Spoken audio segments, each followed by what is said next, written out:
Good evening, dear devotees, dear friends. This is the very first talk in this hall of consciousness. So where we'll be discussing about the Hinduism, the basic of Hinduism. You can say this is a test that we are doing, so whether it is okay or everything is all right or not, because it was inaugurated on the 21st of May, and all our people are trying to organize this thing, our devotees, our volunteers. Today we will start with this, the origin of God and different conceptions. Before we start, let me chant a peace chant. Om Sarva Dharma Sthapakastam Sarva Dharma Sarupakaha Acharyanam Mahacharyo Ramakrishnayati Namaha Ramakrishnayati Namaha.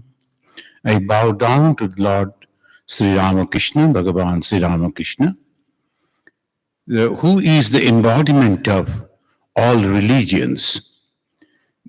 The different paths are there. That also he followed. So that Sri Ramakrishna we remember, and we begin this mundane, the fast talk in this hall of consciousness. Human, they were from their beginning, we can say, they were wondering what is happening all around. So one special thing that God has given to the human being is the brain.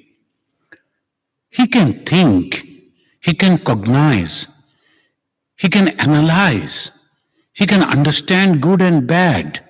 So this is the special thing that was given to the human being. All around, we can imagine 10,000 years before, the human being, the tiny little, the creatures all around, the huge, the beast, they were there. The strong jaws and strong paws, strong body. The human used to think that, what I am going to do? But God has given the human the very special gift, his brain. He utilized that. And slowly, he analyzed. And then after, almost like when his life became all right, comfortable, then he concentrated on trying to understand his creator, who has created me. How it is possible that everything has been created. Who can be the God? It went on researching, and whenever he saw the gusty wind uprooting the huge trees, and he thought, oh, maybe this is the God. So in the Rig Veda, the most ancient scripture of the Hindus, we find that in the Rig Veda, that they are looking at the nature, and sometimes they are telling, oh, this wind, it must be the God. So the wind, so Vayu, Pavana Devata. So they thought in that way. And then they saw that the ocean, the powerful ocean, the huge waves, it must be the God. Anything much, very powerful, and it was beyond their conception, beyond their thinking, they started thinking it must be the God. And that way they thought that there are so many varieties of gods there. In the most ancient time, in the Rig Veda, we find so many different gods. And they started worshipping, pleasing those gods. Then slowly, different type of analysis and animism, that they started thinking, totemism, fetishism, spiritism, absolutism, and finally transcendentalism. And this is the last one, when they started thinking that I can go beyond my limitation. That is exactly what Swami Vivekananda said. This is the true religion. And previously, they used to think the Spiritism, a time almost in the 17th, 18th century, majority of the people, they started believing the spirit. Here in America also, there was a good number of people, they used to have practices the spirit. Swami Vivekananda, when he was here, he wrote that in a very funny way. The one lady devotee is close to Swami Vivekananda. She told Swamiji, today I am going to see my mother who passed away nearly 5 years before. I said, how come? Is it true? Yeah. The people, they will bring down the spirit of my mother. I am going to see that. Swamiji told, I am interested. I also like to go. And Swamiji went along with her. And there's a big auditorium was there. And mostly that was dark because the spirits are going to come. They don't like the lights. So that was the atmosphere. And suddenly, and she saw that one lady, she is coming and crossing from this side, one side to another side of the stage. And she told, oh, that is my mother. And she started crying and calling, mother, mother. So she went out. Afterwards, Swamiji told, really, you saw the mother? Almost like my mother, but in heaven she has gained some weight. So that is the way it goes. And people used to believe in that way. It is just in 17th, 18th century, 19th century beginning, people used to have the belief in this way. So when we are thinking about God, but why we are actually searching for God, why we think in that way? Because without that we cannot survive. That is also another thing. The human being cannot survive without something beyond his own capacity. That is also very peculiar, very special psychology of the human being. Without something must be there which is much, much beyond me and more powerful and knowing everything. So that is the way they started thinking. And afterwards, when the kings came, the conception of the king became very strong, the absolutism, like the king that is ruling this earth, there must be a king who is sitting over there and ruling us. That is the absolutism. The king will give the punishment if I am not doing properly. So all this conception came to control the people. They started thinking in this way, we must be very careful. If I am not controlling my emotions, my behavior, then I'll be punished. So this way, they started thinking. Then, very recently, we can say, so this transcendentalism came. Transcendental, that they are transcending. What is this transcending means? Whatever the limitation that we are having, we are going beyond that. I am this ordinary human being, but I can become God. This conception came. So from there, the Hinduism began. In the Rig Veda, we find all these gods are there in the Rig Veda, the very first scripture of the religion. It is almost 10,000 years before. And there, so many gods and goddesses are there, but at the same time, there also it says, Aham Brahmasmi, I am that. So they are transcending all the limitations. They are finding out that the truth, each and everything that we see, behind that, there is something which is nothing but the consciousness. So this conception came. Now let us go to another. So that is how the word Hindu came. We are supposed to be the Vedantin, because the Veda means the knowledge. The Hinduism, if you notice, the Hinduism is not having any founder. or the Vedic religion is not having any founder. This is based on the science. They were going on analyzing the things, and slowly, all this thing came. Where from the name Hindu came? That you can see in the map, a group of people used to come from, mainly from Afghanistan, and they used to come to India, Bharatvarsha, the Bharata. When they used to come, there was a river called Sindhu. But these people, they could not pronounce Sa, so it became Ha. Sa became Ha. The Sindhu became Hindu. So the river Sindhu became Hindu in their pronunciation, and the land after that became Sthana. Sthana means the place, Hindustan. You have noticed that all those names, Afghanistan, Pakistan, Kazakhstan, all this Sthana. Sthana means the place.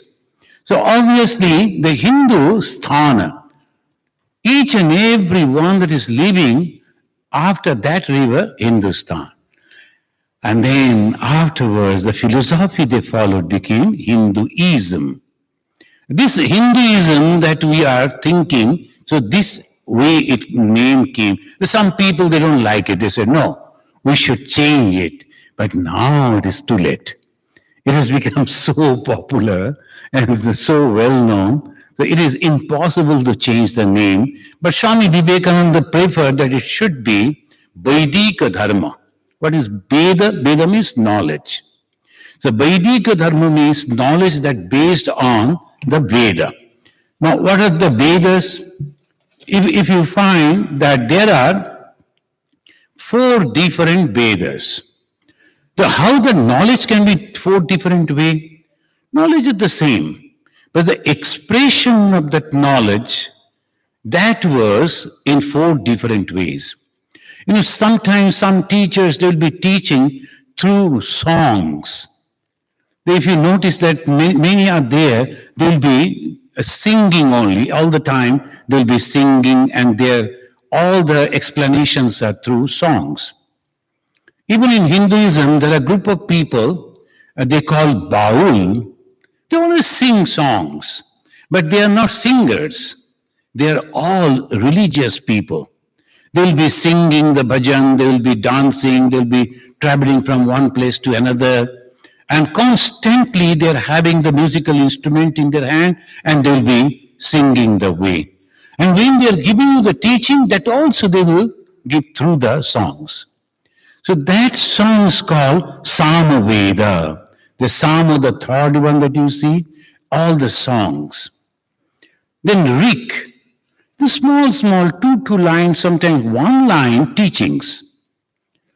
Each soul is potentially divine. This is one teaching. So like that's called Rik. In Sanskrit, it's called Rik. So Rik is small, 1 or 2 lines, which is containing the complete teaching. So that is Rig Veda. So a group of teachers were there. They used to give only that way. The teaching was in that way. Yajurveda, another way of teaching. Atharva Veda, the last one, the Atharva Veda, that included everything. Atharva Veda is very recent. Recent means another 5,000 years, but it took everything with them, everything. So Atharva Veda, we find they are discussing about how to raise the horses, how to develop the agriculture, and how to develop the medicine. Each and everything that was discussed in that, and all went into under one book, that is Veda. Veda. The Veda means knowledge. So all this is knowledge. So who did this? The rishis, they used to discover. How they used to discover? I don't think there was any laboratory in such a way. They used to go inside the jungle, because we get all this information from the Ramayana and many other books. Upanishads and others, they don't disclose this thing. They have not recorded that. But afterwards, in the Ramayana, we find when the great Ramachandra, when he was traveling all over, he met many rishis. Who are these rishis? Researchers. How they used to research? Only mind. So they will go inside the jungle. They were householders. They had the family. They used to maintain the other children also, but they will go to the jungle inside all alone by the side of a river. Some fruit-bearing trees are there. They will be there. They're getting the food. They're getting the water, but from the river, only they used to go on analyzing what is happening. Why this thing? Why that thing? Why the birds are behaving like this? Why the animals are behaving like each and everything? And then their own mind also, how the minds are reacting. Some word that makes us mad. Somebody will just criticize him. We cannot contain that. Why he should say or she should say, and then we go on pondering over that. See, there's only one word, but makes us suffering so much. Why? Because we get associated with this body, whom they were pointing out, whom they were telling. It is that this body only. Suppose I am not associated with this body. When I am sleeping, deep sleep, I am not hearing anything. Somebody comes in my room and pointed the finger to my body and say, oh, this is a nasty man, this is a bad person, this is the... I am not listening to that. So no reaction. So this they were analyzing. The long back when I was in that Andaman Islands in the Indian, the Bay of Bengal Ocean, islands are there. So I was developing an orphanage over there. And every morning one person will come.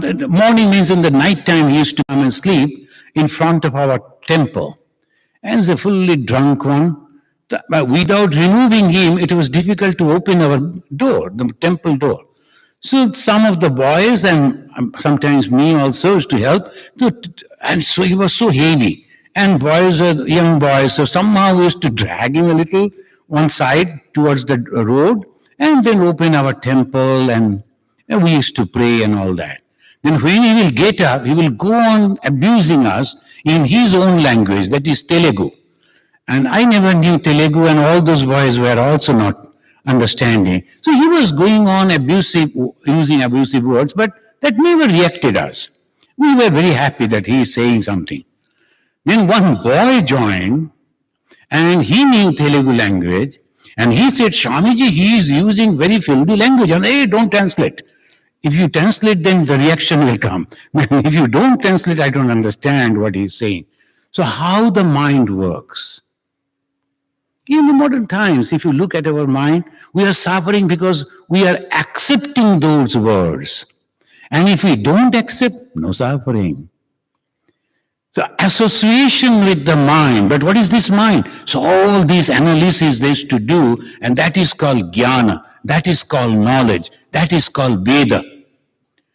And this was going on, the Rig Veda, Yajurveda, Samaveda, Atharva Veda. Those who were discovering, they never give the name.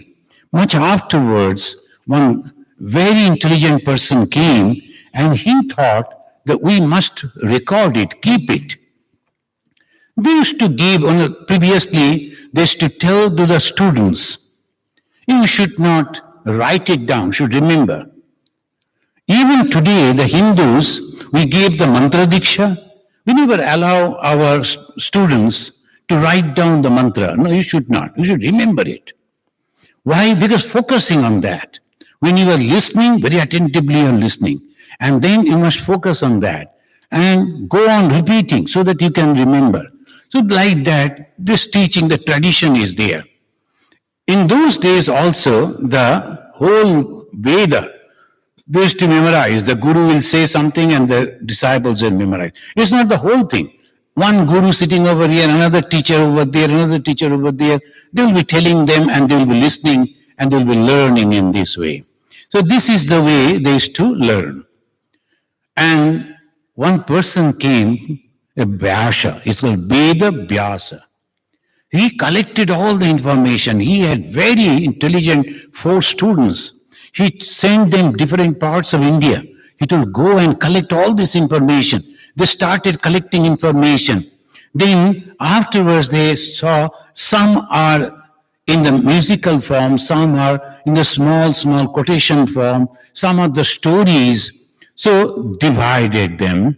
So the knowledge was divided, and that was the four Vedas. So all credit goes to Veda Vyasa, but he has not composed everything. Of course, he was also a great rishi. He has also realized something, but at the same time, everything was not his discoveries. They discovered this thing. Hinduism is a science. And after the analysis, whatever they revealed, they realized that they told, and slowly it became a system, and the philosophy came much afterwards. Only this system, theories, they came. There is no creator as such. Rama, Hindus, they worship Sri Ramachandra. The Ramachandra was also born in a Hindu family. His parents were Hindus. Krishna, same. So who created Hinduism then? These rishis. They started analyzing the nature, external, and then they went inside, internal, and came out with the truth. And it says in this way, Pariksha lokan karmachitan brahmana nirveda maya krita kritena. Pariksha lokan. Pariksha means examining. Lokan, all these, whatever we see, everything. What is this air? What is this light? What is this water? What is this earth? They went on researching, understanding, and they came out with this. Oh, these are these. Then ultimately they reached to that point which is consciousness and nothing but consciousness. And slowly, that knowledge they gave to their students, and the students then started writing different scriptures, and there are so many scriptures. One is called Shruti. Shruti scripture. Shruti means when you are listening, that's called Shruti. I am not going to read everything because that will take the whole time.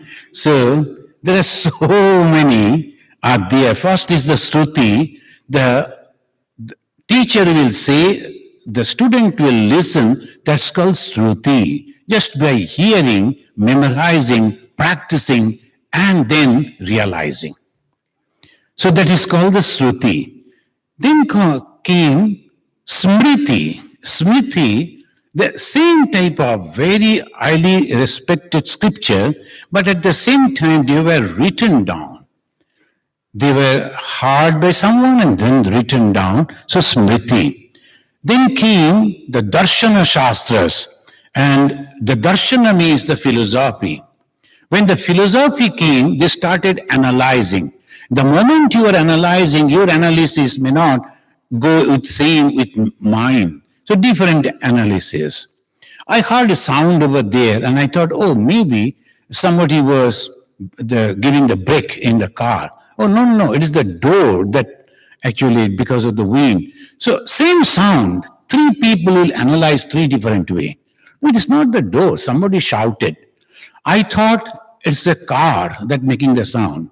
Somebody said it's because of the door. Somebody said no. Someone just shouted over there. Same sound, analysis different.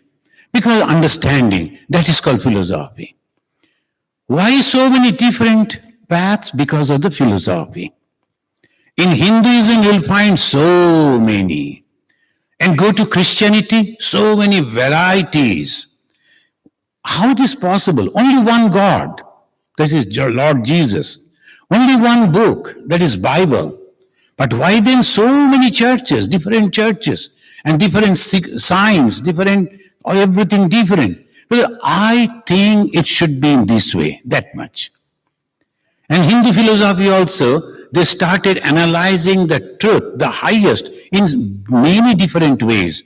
Basically, there are 6 different are there. That's called the Vedanta. The philosophy are 6: Nyaya, Vaishashika, Samkhya, Yoga, Purva Mimamsha, and Uttara Mimamsha. These are the main Indian 6 systems of Indian philosophy. And not that every philosophy is supporting accepting God. That is very special. If you go to the Hindus, they are all believing in gods and goddesses, varieties of gods and goddesses. If you go to the Hindu temple, sometimes jokingly I say that if you go in the morning to the Hindu temple and bow down before every god and goddesses, your morning exercise will be over. Because so many gods and goddesses, if you bow down and get up, bow down and get up, your physical exercise will be over, and at the same time spiritual practice also. So why so many? But they don't fight in the same place. They're all side by side. Why? Because they know God is one. But I like to understand God, see God, accept God in this form. Lord Krishna. The Krishna, that is a very popular God. But some are there, they don't like to look at the Krishna standing with the flute. They like the baby Krishna. The Krishna is a small little baby crawling on the floor, asking for the milk and running away, mothers chasing. All that thought is there. They love that Krishna, baby Krishna. And some people, they love like the Krishna with the flute, and singing, dancing, playing with his friends. And some people like the Krishna who is giving the philosophy and telling that through Arjuna, the whole world, the wonderful philosophy that is in the Bhagavad Gita. So same God, so many different choices. Hindus allowed that. You like Krishna as a baby? No problem. Continue. You like Krishna as a young man? Okay. Krishna as the spirituality giver, religion giver? Okay. Why? Because they know it is the same God in different form. So there is no fighting. So outside, if you see over here, so many, over here also, there's so many different religions we can accept. Why? The same psychology, same philosophy. There's no problem for us. I love this God, so I go through this way, and some other people are going in that same God in a different way. There's no problem. So this is called analysis, and the analytical way we understand this is called the philosophy. We follow the Vedanta philosophy, the last one, the Uttar Mimamsa, the Brahma Sutra, or the Vedanta philosophy. What it says, in some other talk, in some other time, we will discuss about that, this Vedanta philosophy. Then comes the Purana. Purana is the mixture of the stories, the history, and also the philosophy. That is called Purana. Purana means ancient. The Sanskrit word Purana is ancient. This ancient completely gives us the different stories and beautiful stories. If you start reading one Purana, you won't be able to stop. Because the very fascinating way they will take you, and you have to stop at the end of the book. It's very fascinating. Then what happened? They will say in the next chapter. Then they will close in such a way in the next chapter. And you will continuously, like the Netflix movie. If you think that I will see up to the 11 o'clock and then I will sleep, impossible. Then when you stop, it is 3 o'clock, 3 a.m. So it's like that. The same way you have to understand the Purana is very fascinating. But what they are teaching, and very, very important, because the ordinary people, the mind are not ready, they cannot understand the raw philosophy, pure philosophy. It is impossible. So through the stories, they get the philosophy. And what is that philosophy? All that you see is nothing but the illusion. You have to accept a truth, and you have to stick to that truth. And whatever the promises that you have made, you must have to keep that promise. And then ultimately what you are going to get, the joy, the happiness, the bliss. So that is the way it goes. And then there came another scripture called Agama. First is the consciousness. Then the question came, is the consciousness alone acting? Is it possible? So it needs the power. Otherwise, how can you work? So consciousness along with the power, that becomes another path in the Hindus that is called Tantra. Tantra of the Shakti. And these three all different came, and Ultimately, we always say, that's called Prasthana Traya. That is very important for us. Prasthana Traya. Prasthana means exit. Then you are going out. And Traya means three. It's the three paths through which one can go out. Out from where? Out from the circle of birth and death. This is called Prasthana Traya. There are three through which, using which, analyzing which, understanding which, we can go beyond the circle of birth and death. Otherwise, you have to take birth again and again. In the Hindu believe very strongly, Buddhist also they believe very strongly, Christian used to believe, but after the 500 years of the Lord Jesus, they stopped believing that. That is karma theory. Whatever karma, the action that you are doing, that will give you the result. And that result you must have to follow. There is no other way. So that is the way you must have to go, and one must be very, very careful of it. Whether you understand it or not, whether you like it or not, whether you accept it or not, it doesn't matter at all. This is the truth and this is going to happen. And if a child says, I don't understand what is this, let me go and put my finger in the fire, it will burn. It will never say, oh, because it is a child, I won't burn. Fire will not like that. It will burn the child's finger also. So any action that you do, is reaction comes. There is no other way. Today in the Hindu temple of Lemont, I was giving a class on that the mother and the son dialogue, Kapila Upadesha. He is also a great philosopher, Kapila, afterwards. And there we were discussing this. Action means one must be very, very careful. The karma theory. In the Buddhism also the same karma theory. The Lord Buddha 500 times he was born the Jataka. The one school of the Buddhism they say Jataka theory. That is 500 times the Lord Buddha he was born. And many, many different ways. Sometimes a pigeon, sometimes a lion, sometimes an elephant, sometimes a human form. And every time he was collecting all the good work. And slowly, slowly he became Gautama, then Buddha. Buddha means the knowledgeable one who has enlightened himself. That is the Buddha. So this is the circle. The more quickly we understand, more quickly we go beyond this suffering. So here the Hindu, they believe that the universe undergoes endless circle of creation and reservation and dissolution. The Hindus believe in karma, the law of cause and effect, by which each individual creates his own.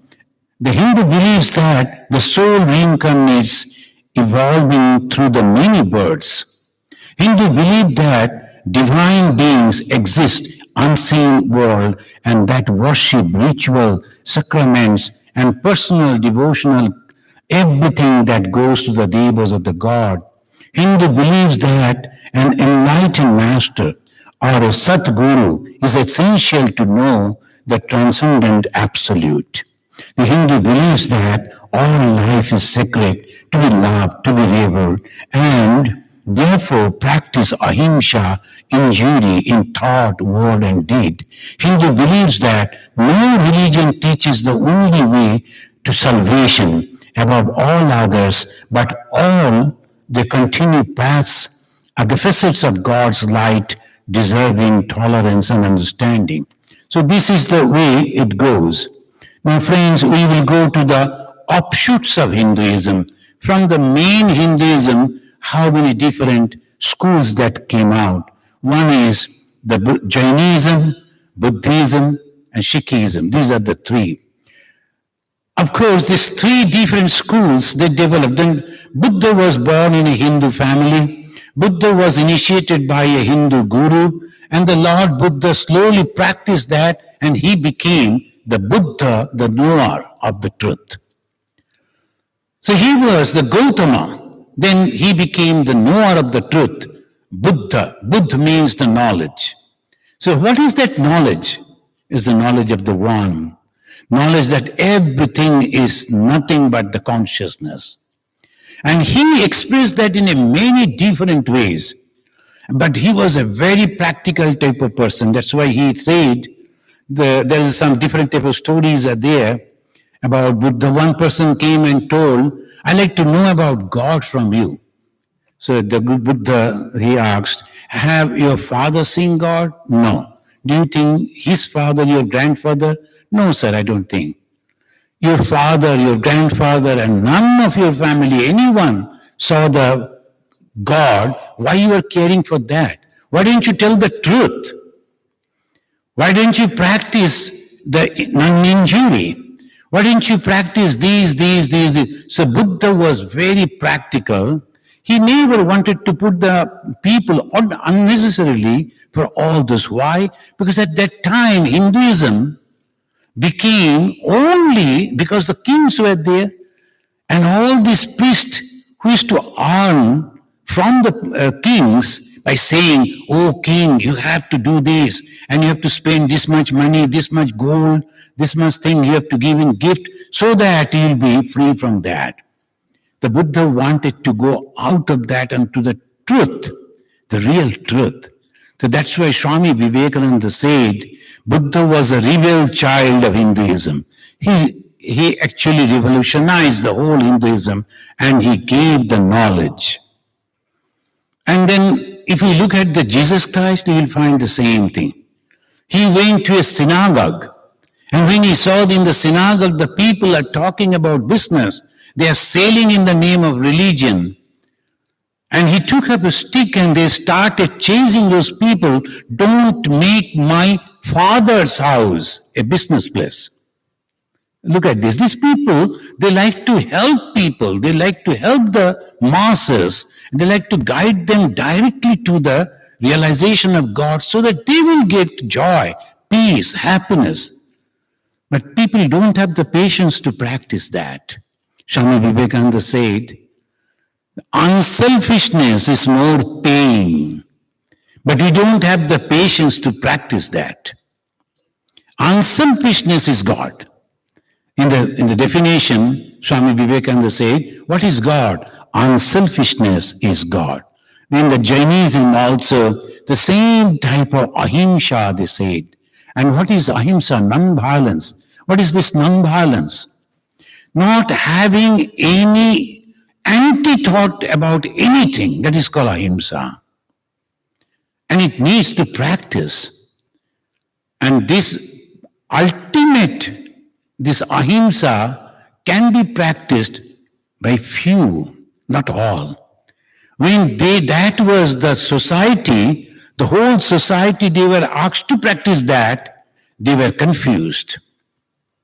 So it was not possible. No one can practice in that way. The slowly gradation it should go. Slowly they will understand. A grown-up man can restrain, but a child cannot. If you bring a child, he'll be listening sometime, he'll be running over here, he'll be creating some sound, he'll be playing. That is the children's nature. You cannot just bind the child and say, listen to the talk. It is not possible. His mind is not mature, is not ready to accept. The same way the philosophy. So this Jainism is the highest. It speaks only about non-violence. There are two schools, there are mainly two schools, and one will go and sit under a fruit-bearing tree and will never pluck the fruit even, because it may hurt the tree. It will be waiting for the ripened fruit to fall, then only it will pick up and then eat, and nothing else. Is it possible for the whole human society to practice like that? Just imagine the American president going and sitting under a tree and waiting for the fruit to fall, and then he will pick up and then he will go to the White House. Is it possible? Not possible at all. It's only for the few. That's it. Jainism is the highest practice, but it is not a general. But the Sikhism, it says the Sikhs are very recent. They started serving people. So that Sikhism also developed, and we'll be inviting the teachers of the Sikhism, Jainism, Buddhism, to explain their whole philosophy. Now let us go to the human beings have 4 goals in life. That the 4 goals of life when you find, this is the Hindus, they're analyzing. When they will, 4 goals of life, it says the Dharma, Artha, Kama, Moksha. These are Sanskrit words. The first is the Dharma, righteousness. You should not tell the lies. You should not steal. You should not hurt others. You must practice the promises that you have been committed, you have given, you must practice to hold to that. So these are the Dharma when they are growing up.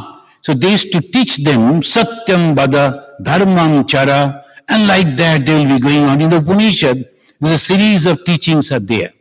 So that is the first thing. After that, they'll let loose, go to the society and earn. So some has developed a different type of the knowledge. They will go out to the society, utilize their knowledge as a scientific knowledge, engineers, doctors, different type of professions. They'll earn money. That's called artha. Artha means now you have the capacity to enjoy in the world. But one must be very, very controlled. Otherwise, if you get a lot of money and without any control, the behavior will be very peculiar. And some of the examples, if you go to the Middle East, this is so much of wealth, but no control. That is the problem. So the Dharma, then comes the Artha. And with the Artha comes Kama. Kama is the tremendous force. I want this, I want that, I have to have that. One after another non-stop flow is the Kama. So one must be careful. So in the beginning, it was the Dharma. So all those moral teachings were there. When they grew up, and slowly they understand, oh, I should do this. Sometimes some people, they argue, religion is for the elderly people, not for the younger. Exactly opposite. It should be when they're young. And they should learn in the way that they know what is good and what is bad. Dharma means your own judgment. And bad means is bringing bad effect on you. And not only that, I have seen the families ruined just because of only one son and one child, he became drug addict. The one mother, he continuously writes to me for the prayer. She is selling out everything. One house last it was there. She's selling that also, going to a small somewhere condo. And she's selling, this is my last. And I'm spending so much for my son, but he's not recovering. So this is, the first thing is that training. And a mother, what she will do? She cannot throw the son in that way. So look at it. Why Dharma? I know what I should do. That is Dharma. I know what I am going to do. That is Dharma. And then comes the Artha, the power. Then comes your desire. You know how to satisfy. Then ultimately when all those things are over, you have crossed the ocean swimming. You are tired. You sit on the bank and then you go to yourself, within yourself. That's called moksha. Moksha means giving away everything. I was preparing myself to get, I got, I utilized. Then a time comes after utilizing all that, I think, oh, enough is enough. I push those, I'm full, I don't want. That is moksha. Moksha means containment. I don't want anything. When the moment I can say that I am contained, I don't want anything, I am free from all these desires, that is moksha.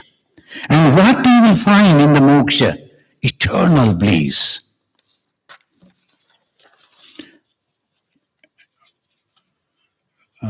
Next. And to reach to these, there are 4 paths. Friends, we are discussing Hinduism. The Hinduism is a very broad aspect. Then everywhere they are giving the freedom. The social way Hindus are very restricted. When in the philosophically and religiously, they are very open. So that is the two things.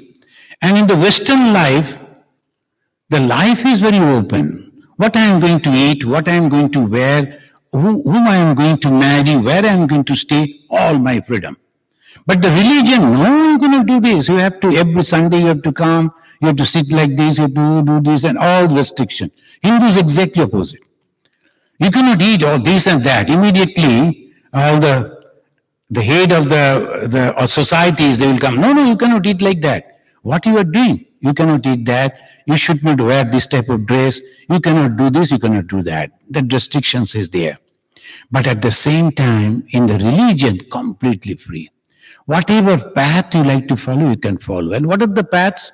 They have analyzed only 4 different temperaments are there in the human being. What are the 4 difference? One is very active type of people. If you ask them to meditate, it is impossible.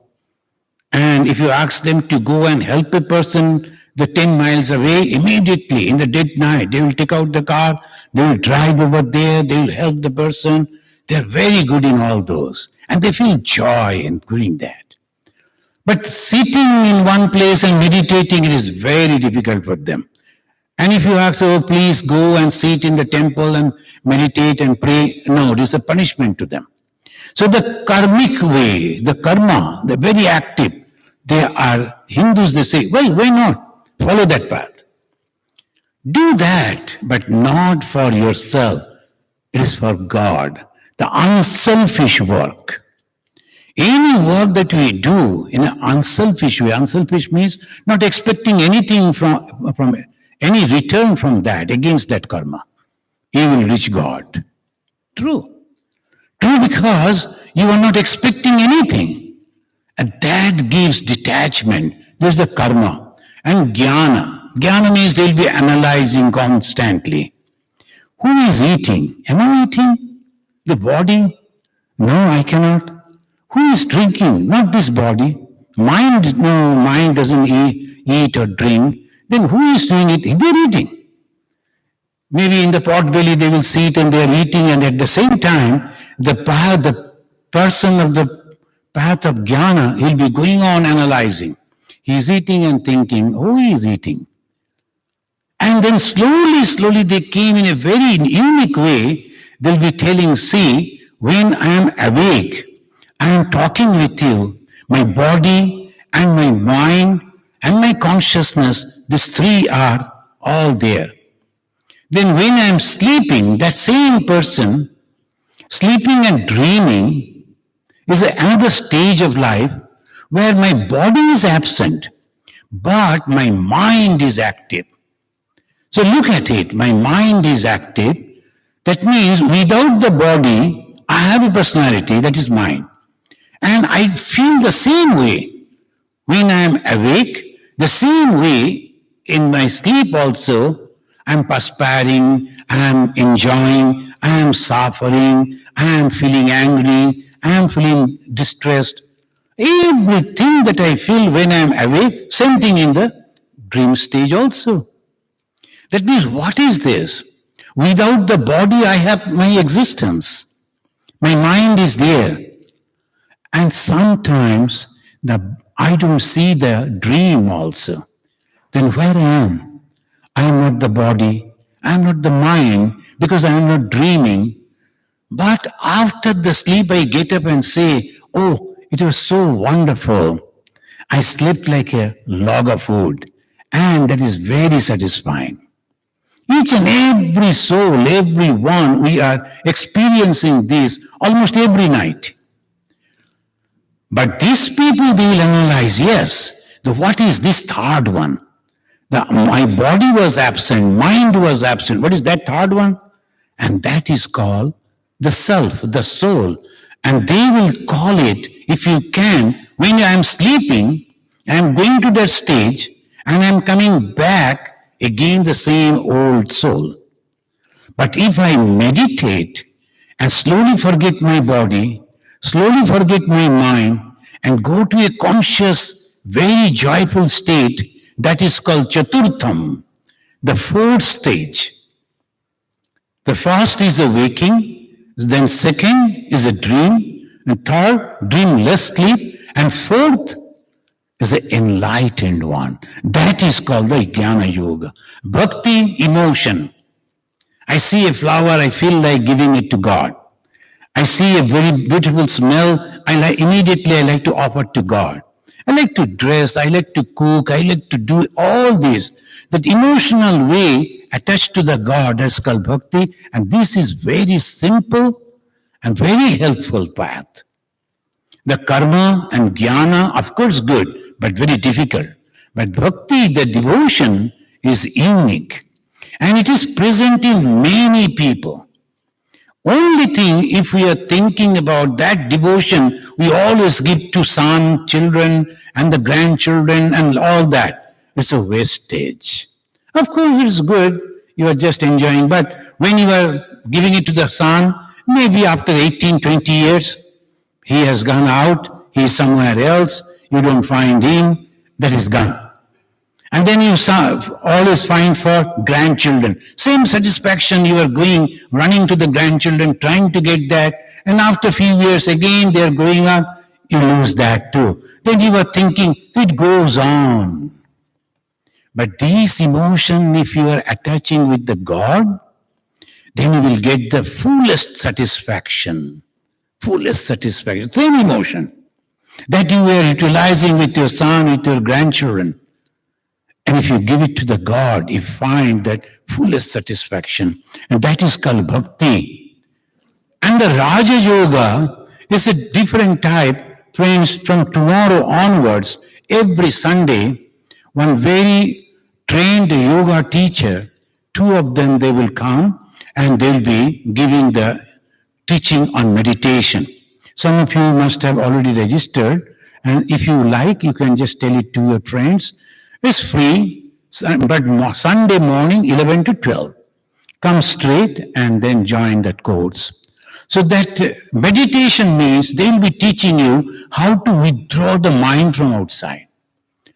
Our minds are always going outside. I'm sitting over here, but my thought may be all over the world. Oh, what is my father is doing in India? What is my brother is doing in Germany? What is my sister is doing in London? And this way, all over the world, all your relatives, you are thinking, I have to call one of my relatives in somewhere in the Japan. So what is the time zone? And all calculations are going on. You are sitting over here, looking at me, and as if I am satisfied that you are listening. You are not.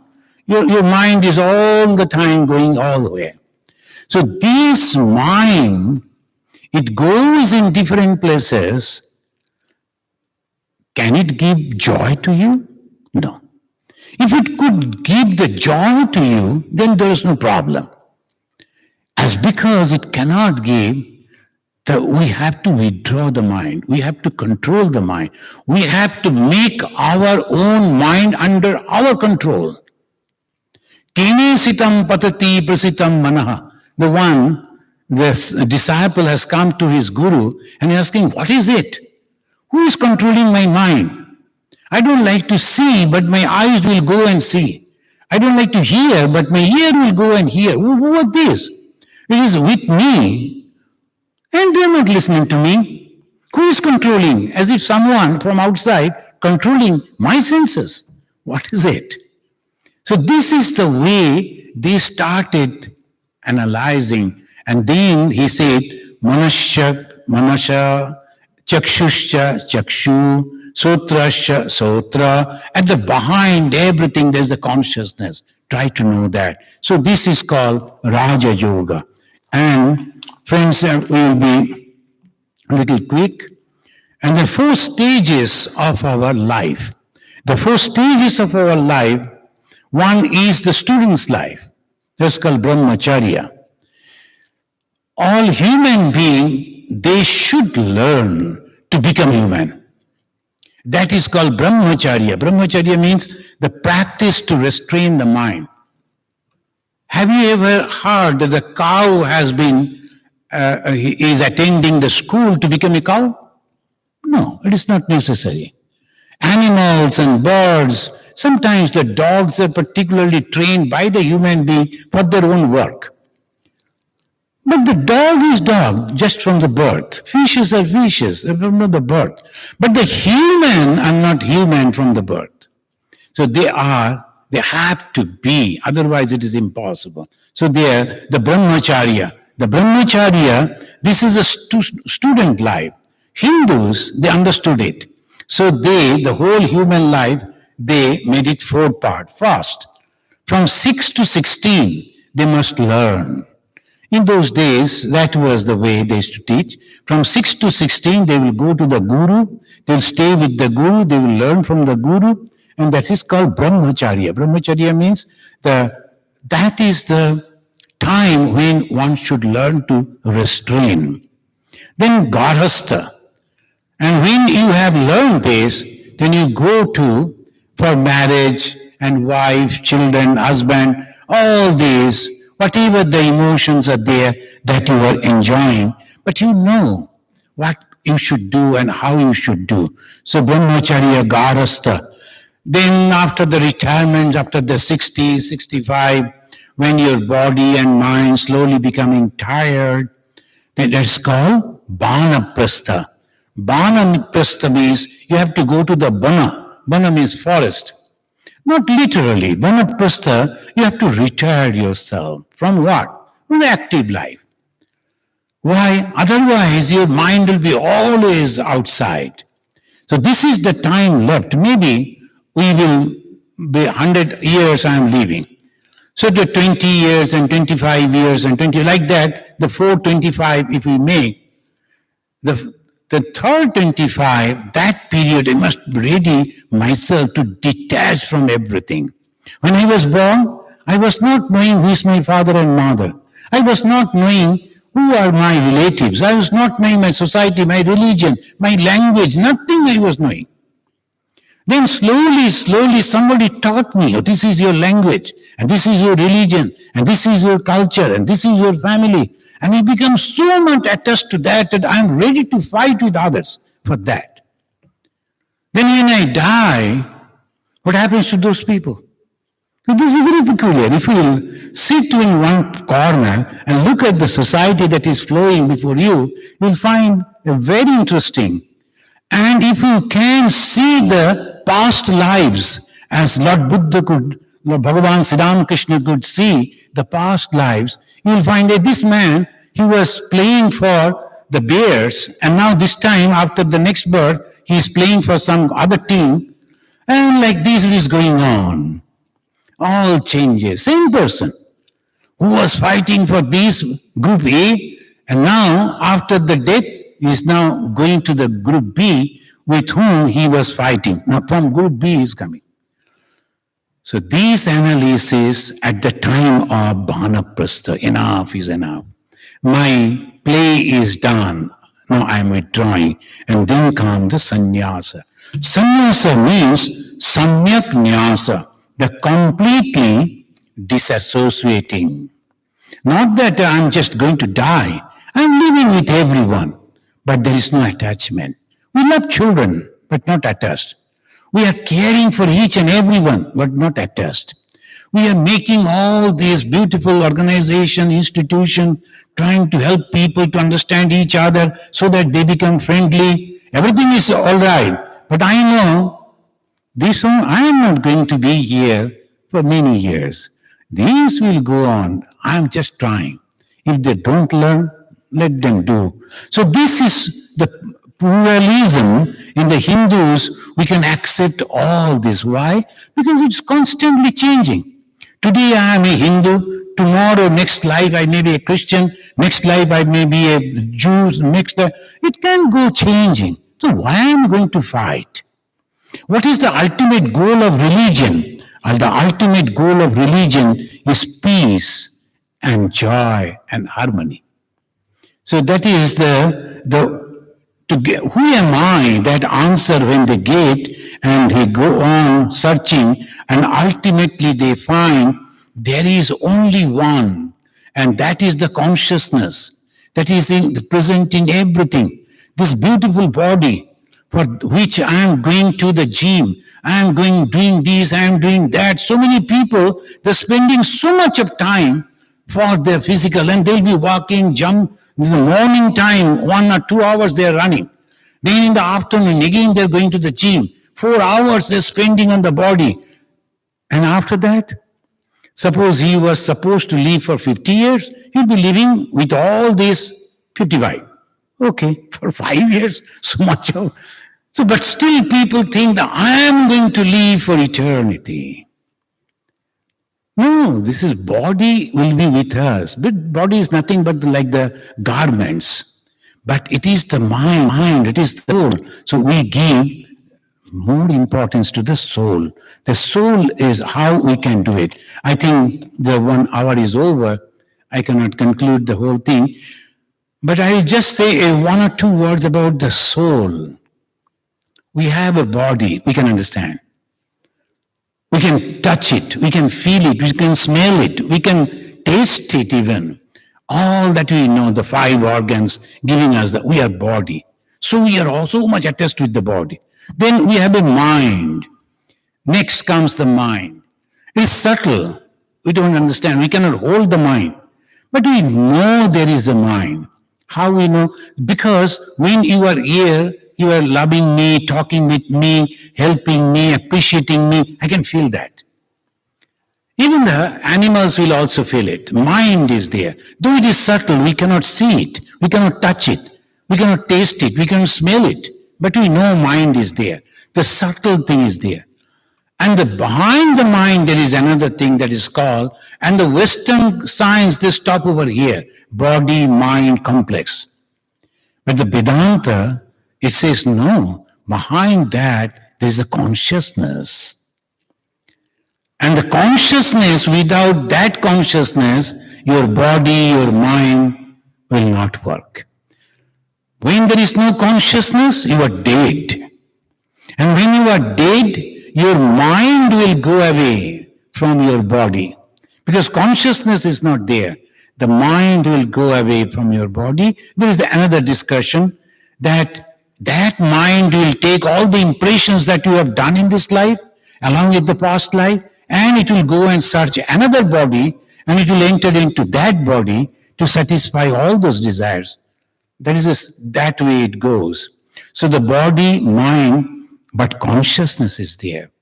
Our goal, all religions, all the symbols that you have seen outside and over here too, all religions are going towards that goal, and that is the consciousness. And the consciousness they call sometimes as Jehovah, as Allah, as God, as Buddha, as Bhagavan, and many, many different names.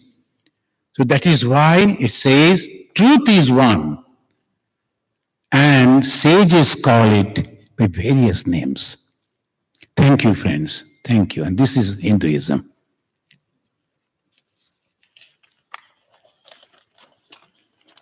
I will ask them to show the picture of these small little girls.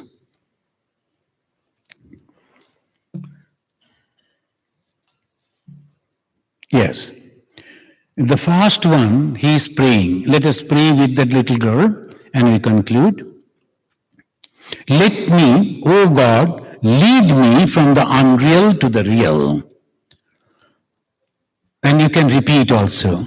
O God, lead me from the unreal to the real.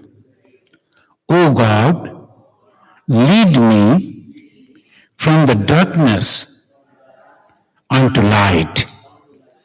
O God, lead me from the death to immortality. Then another one is praying, may all become happy. May all be free from illness. May all see what is auspicious. May no one suffer. Om, peace, peace, peace. Thank you.